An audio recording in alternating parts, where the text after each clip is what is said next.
Friends, आप सभी को बोधिसत्व भारत रत्न बाबा साहब भीमराव अंबेडकर की जयंती की ढेर सारी मुबारकबाद। आज 14 अप्रैल है।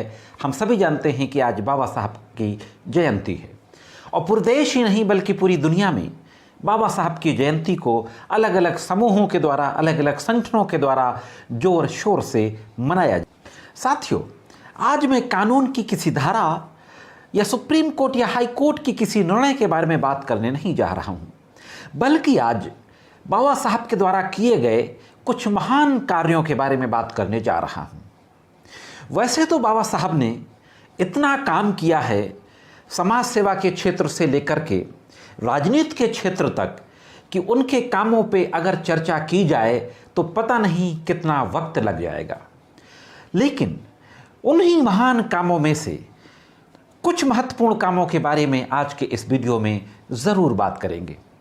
हम सभी जानते हैं कि बाबा साहब अंबेडकर संविधान सभा की प्रारूप समिति के अध्यक्ष थे और पूरी संविधान सभा में सबसे ज़्यादा जो पढ़े लिखे थे वो बाबा साहब अंबेडकर ही थे और सबसे बड़ा योगदान बाबा साहब अंबेडकर का ही था संविधान को बनाने में। तो बाबा साहब ने संविधान बनाया, संविधान सभा प्रारूप समिति के वो अध्यक्ष थे। ये सारी बातें लगभग हम सभी जानते हैं। बाबा साहब का जन्म, उनकी जो डेथ एनिवर्सरी है, पुण्यतिथि, और उनके परिवार के बारे में भी अलग अलग समय पे सिलेबस में अलग अलग जगहों पे लोगों को बताया जाता है। लेकिन इसके अलावा भी कुछ और भी बहुत ही महत्वपूर्ण बातें हैं जिनको आपके सामने रखना ज़रूरी है। तो दोस्तों, जुड़े रहें आखिर तक, बहुत ही महत्वपूर्ण जानकारी है।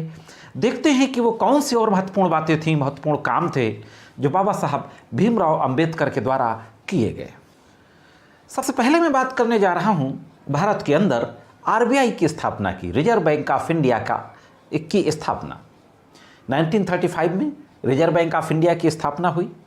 क्या आपको पता है कि रिजर्व बैंक ऑफ इंडिया की स्थापना भी बाबा साहब भीमराव अंबेडकर की पुस्तक द प्रॉब्लम ऑफ रूपी, ओरिजिन एंड इट्स सॉल्यूशन, उसके कॉन्सेप्ट के आधार पर हुई थी। हाँ दोस्तों, भारत के अंदर रिजर्व बैंक की स्थापना बाबा साहब के आइडिया के आधार पर की गई थी 1935 में। तो एक बहुत बड़ा योगदान था रिजर्व बैंक ऑफ इंडिया की स्थापना में।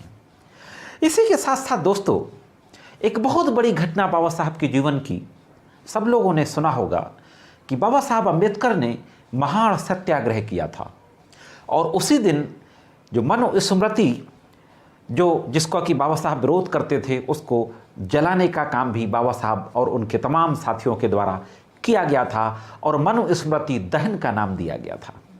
तो उसी दिन यानी 1927 को बाबा साहब अंबेडकर ने महाड़ सत्याग्रह किया था। महाड़ की जो झील थी, जो लेन थी, वहाँ पर अछूतों को पानी लेने की इजाज़त नहीं थी। अछूतों की परछाई से भी उस दौर में जब लोगों को छुआछूत हो जाती थी, तब बाबा साहब अंबेडकर ने 1927 में अपने साथ उन तमाम अछूत समुदाय के लोगों को ले जाकर के महाड़ की जो झील थी उसमें पानी पीने का हक दिलाया, जिसको महाड़ सत्याग्रह के नाम से जाना गया। दोस्तों, आपको पता होगा कि पहले 12 से लेकर के 14 घंटे तक काम करना पड़ता था, खास तौर से मजदूरों को 12-12 घंटा, 14-14 घंटा काम करना पड़ता था। काम के कोई घंटे, मिनिमम घंटे निश्चित नहीं थे।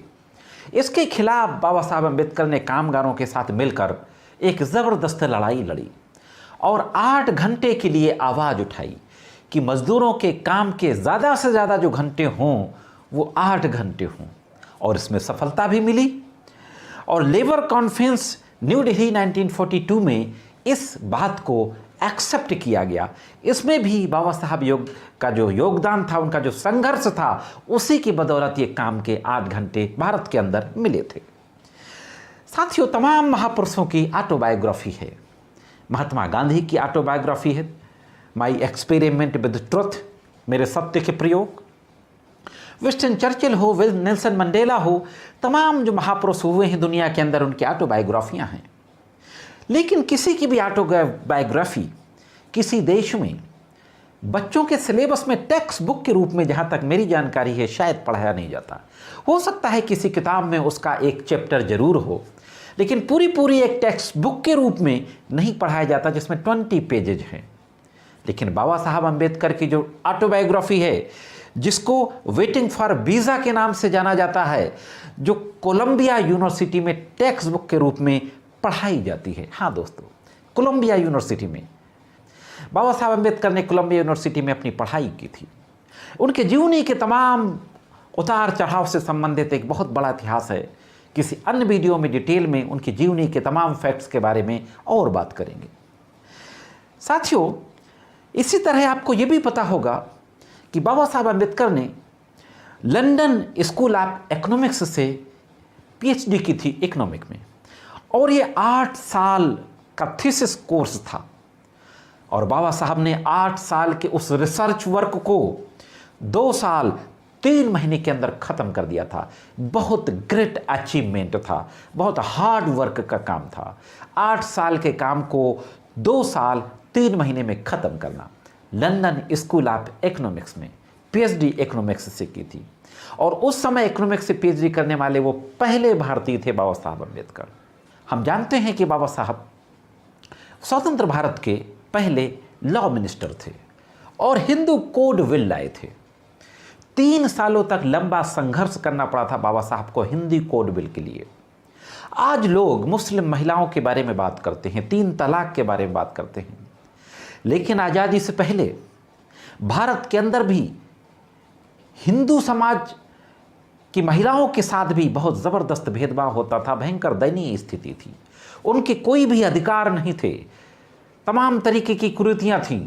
बाबा साहब अम्बेडकर ने हिंदू कोड बिल के जरिए उन तमाम कुरीतियों के खिलाफ आवाज़ उठाई, और आज़ादी के बाद जो एक बहुत बड़ा क्रांतिकारी कानून पारित किया गया, हिंदू विवाह अधिनियम 1955 में, और इसी के साथ साथ Hindu adoption and maintenance act, special marriage act, ये जो तमाम एक्ट आए जिसमें महिलाओं को तमाम अधिकार दिए गए, वो चाहे इनहेरिटेंस का अधिकार हो, प्रॉपर्टी में जो अधिकार मिलता है, पैतृक संपत्ति में, चाहे राइट टू अडॉप्ट चिल्ड्रन, बच्चे को गोद लेने का अधिकार हो, चाहे दूसरी शादी करने का अधिकार हो पति की मृत्यु के बाद, ये तमाम अधिकार जो मिले थे ये बाबा साहब के संघर्ष के बदौलत मिले थे।